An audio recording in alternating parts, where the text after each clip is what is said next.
talaga mga kapudi na merong malalaking itlog dahil dito sa napanood ko sa TikTok ay talagang nalaman ko yun. Kasi tignan nyo, ayan no, grabe dito pala nila nakukuha yung nagtitrending pa noon pa na niluluto ng mga taga-ibang bansa na malalaking itlog.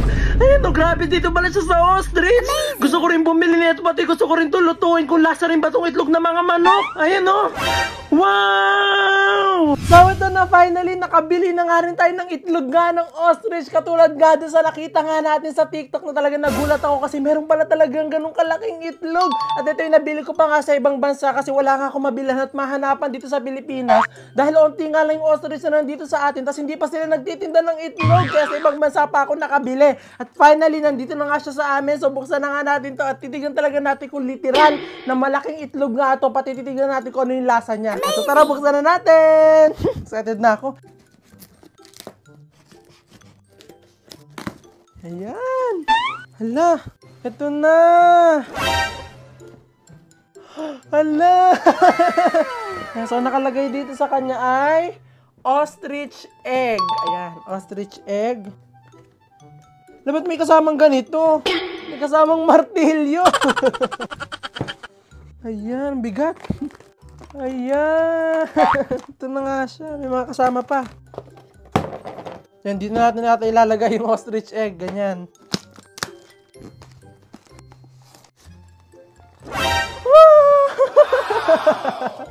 Ang laki! OMG! Ang laking itlog! Oh, ayan!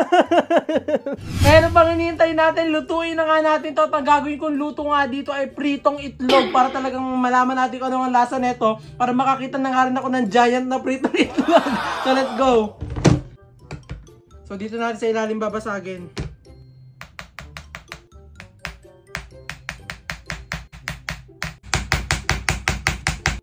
Yun na!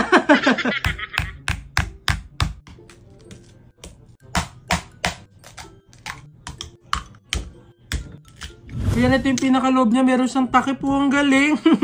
Ayan. So, didiretso na natin siya ng prito. Amazing! So, dahil nga malaki itong itlog na to, so kailangan din malaki yung lutuan. Ayan, so tara, prito na natin siya. So, ayan. So, tara na! Ha? Oh no! Hala, ba't ganyan? Ano yun, na-scrambled na agad? Ayan, so ito yung naging itsura niya. Bakit wala yung parang yolk na malaki sa gitna? Parang naalog na siya sa biyahe sa sobrang lahi ng pinanggalingan niya. Parang dun pala sa biyahe, naging scrambled egg na siya. Hindi kinaya dito sa pinakalutuan. Ano yung amoy niya? Amoy talagang itlog. Paminta. Damihan natin, malaki pala to. Asin. Aray.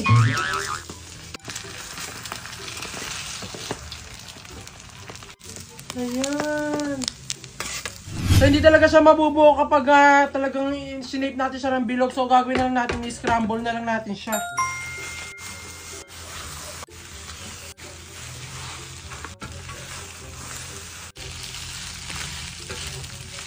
Ayan, so mukhang okay na nga to.